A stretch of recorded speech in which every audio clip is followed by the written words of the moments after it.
Welcome to BCB Live. Yes, we are that safest station in the nation.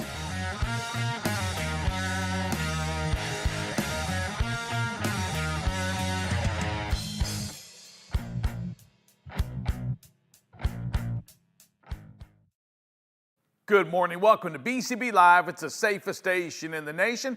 Coming to you once again from Mansfield, Texas on Driver Appreciation Week. And Drive Safe Dave, notice the double glasses on you today. What's going on? This is my demonstration of that we can see we have the best drivers, so we're all wearing crazy fun glasses so you all know that we're looking at you and we believe we're looking at the best drivers in America. And by the way, I got a police car on my face. There's nothing wrong with a police car. You never want to see that in the rearview mirror, though, Drive Safe Dave. But you know what? You look at it in a mirror, and you know what? I feel like telling everybody today, license and registration, please. Let me see your logbook. There you go, sir. I like that. Getting a little personal, though, I will say that. Hey, Drive Safe Dave, a pretty good, exciting week so far. We've seen a lot of companies out there celebrating drivers. Yeah. We've seen it on the news. We've heard it on the commercials. We've heard a lot of good recognition for these drivers. Yeah, you know what? And we're going to continue to hear it. We hope we continue to hear it all week. We hope that we get everybody an opportunity to get in the habit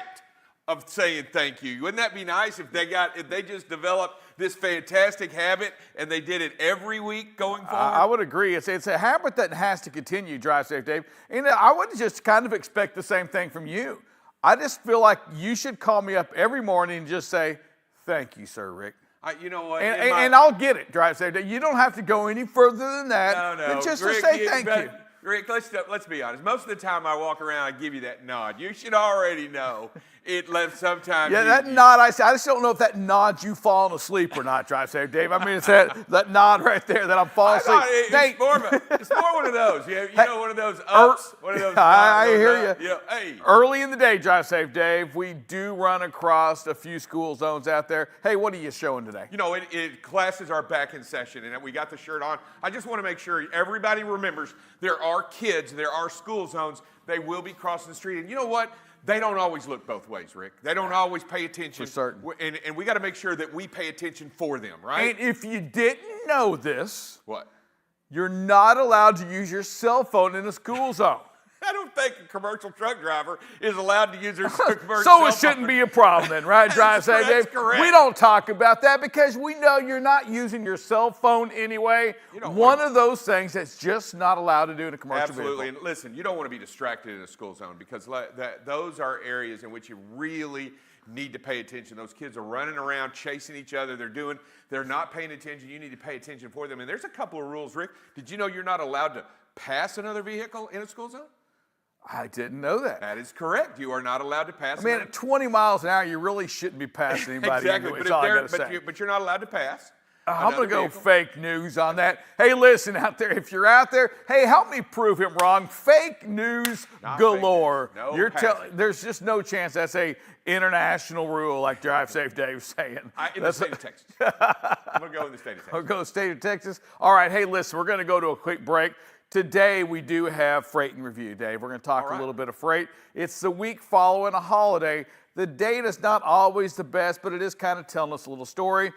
But, Dave, I know we're going to go to commercial break, and it's an oldie, but it's a goodie. And it comes from a JB Hunt, from JB Hunt. Oh, I remember this one. Remember the old JB Hunt commercial where it's a day in the life of a truck driver? Absolutely. It's a video that we've shared with schools. To me, it's one of the greatest videos out there, because you can feel the emotion from every one of these people out there that are truck drivers. So we're going to go to a commercial. We're going to play the JB Hunt video, and we'll see you right after that with more BCB Live. The safest station in the nation.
how am I supposed to deliver this load?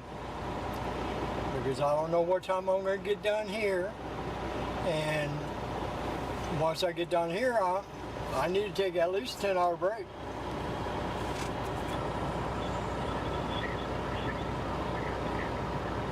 Yeah, and that means I won't get home until Saturday.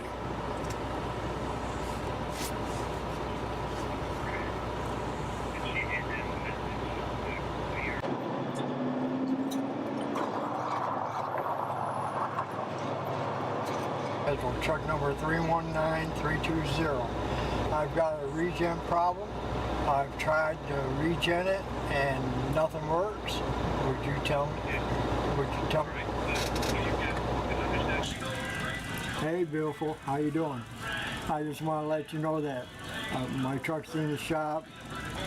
They're going to try to fit me in to get it fixed. Don't know when it'll be, but hopefully I can be home by Sunday. But it's all according to. Go ahead.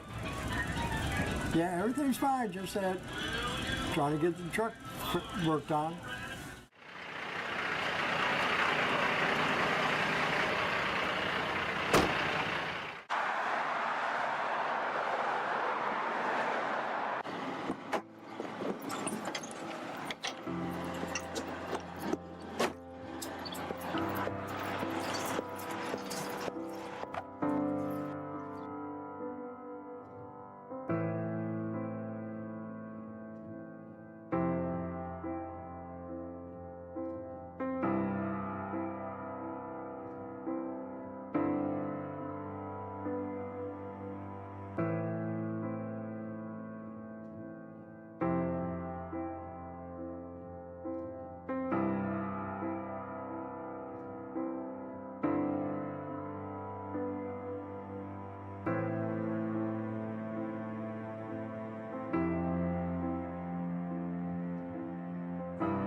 Day we come back from that commercial, and a few spots there that hit home. The very ending, first of all, listen, right? Listen to them.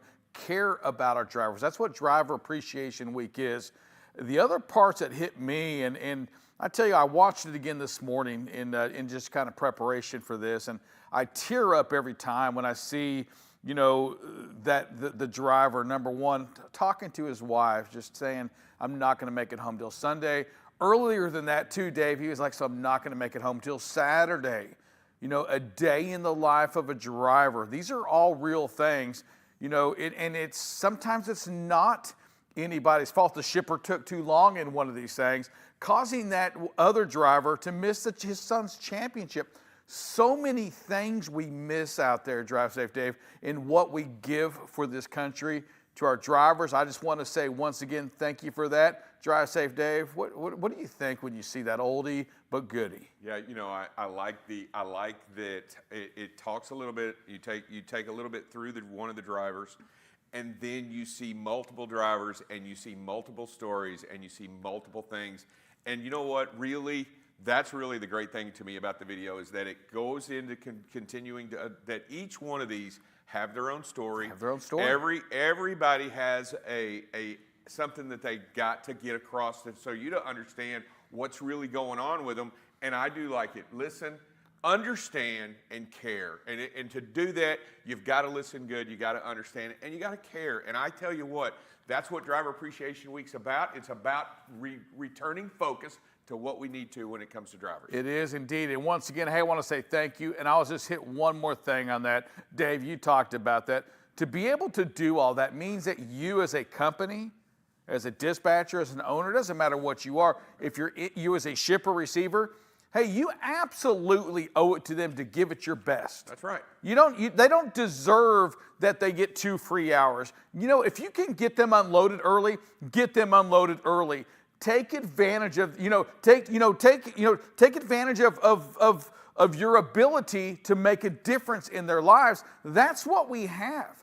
Every one of us watching this show, including you, the drivers, you have that opportunity to take care of one of your own. Absolutely. To take care of someone in this industry and to show the world who we are. You know, Rick, and sometimes it's just okay to go over and explain it and talk to them like a person about what's really going on and say, hey, look, I understand you're trying to get home, but your truck's not going to be ready till tomorrow. I'm sorry. Is there anything that I can do for you? Hey, man, I just want to let you know what's really going on, and I just wanted you to be informed. Because what really sucks for a driver is not knowing anything. I know, right? You know, and that goes back to dispatch. That goes to maintenance. That goes to safety. That goes to every single one of us letting the drivers know what's going on because it matters. And the fact that you may not know the answer, maybe it's 3 hours away, right? Right. You don't know the answer. I don't You've know. got to call them up and say, hey, I'm still working on this, I don't know. right? I don't I'm still know working, yet. don't have an answer for you. To the software companies out there, to the TMS systems, hey, you've got to find different ways to help us, to remind us to get back with that driver. Because, Dave, as soon as you hang up the phone, we know the next phone rings, and the next thing you know, it's 2 hours, and we haven't communicated with you. Hey, I'll just apologize for us. We continue to get better in our industry and communicating with you. We're not the best, but we owe it to you to make sure that we do the best. Drive Safe, Dave. Let's hop into this because we only have about a minute ready to go here. Hey, we're looking at the outbound freight tenders, Dave, and here we go. We're back over that 11,000 mark. It's early. The data could be kind of flux. You know, right. I don't really trust the data, but here's what I like spikes, to see. these little We're spikes. back over that 10,000 shipments, right? That's what I like to see, the shipment count on that. When it comes to the rejections, Dave, if we go back to May and June, you know, nothing crazy, but we're still hovering closer to that 3%. Today at 4.32. That tells us that, hey, pricing should kind of hold steady, right? It should hold steady. And what we've seen on the contract side, Dave, is now at 238, that we can say from July-ish to current that we've held that 235 to 240 rate. It does appear to be holding steady. Yeah, absolutely, and it's definitely, that is a trend line you kind of want to make sure that you hold up. Yeah, these are the contracted rates. This is what we make our living on. The next one is the spot market. That's the one that kind of goes up and down. When freight ships out, it gets rejected. It goes to the spot market side. It's obviously, Dave, we look at that. Again, I'm going to say it's kind of holding its own at about that $1.60. You know, if we go back to, say, July on, it's kind of holding at $1.60. It's been as low as $1.55, but high as $1.63, but $1.60. We just like to see it kind of hanging steady, right? right here, that just kind of tells us that the market is stabilizing. Right, absolutely. And you know, that rejection rate, they all tie into that as they all come together. If we can talk about something, Dave, that's not stabilizing, it's what? It's fuel. Yeah, fuel. It's fuel. And you know what, Rick? I don't see any relief in sight for fuel because of the restrictions. That plant is still off, the refinery still offline. That was 4%. It may not seem like a lot to you, but 4% of the entire consumption of the country is a big deal.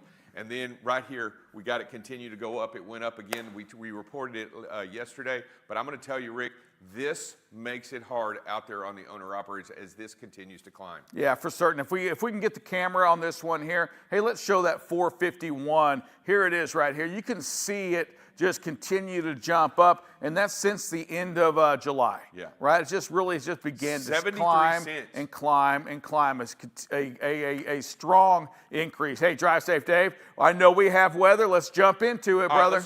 Let's just take a really good look. We've got that cool front here. We got that cool front coming in. Look at the weather that's going to develop over the next day or two. You're going to get some rain. So, Rick, are you excited? I like a little rain. And then let's take a look at Lee out here. We see it out here going up.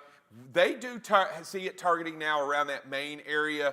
They may get a little bit of stuff, but it does look like it's going to be east of Boston and all the way up to Nova Scotia. Yes, and the 15 of those people that live in Maine, hey, you're still important to us. Wow. I said they're still important. Wow. Be wary, and at 4 miles an hour, next year during hurricane season, you may see this actually hit you up there, It's right? been taking a while. Drive safe, Dave. Weather's cool across the country. It's not bad. Look, you're going to have a little bit of. Are we skiing yet anywhere? No, we're not No skiing yet. skiing. No skiing yet. All But right. The slopes aren't open, but the chain laws are in effect. Ooh, good point on that. Hey, listen, y'all make it safe, Dave. Thank you for what you do. We're going to turn it back to the local stations, but we just want to say it one more time, Dave, because it never gets old. Hey, thank you for what you do. Thank you.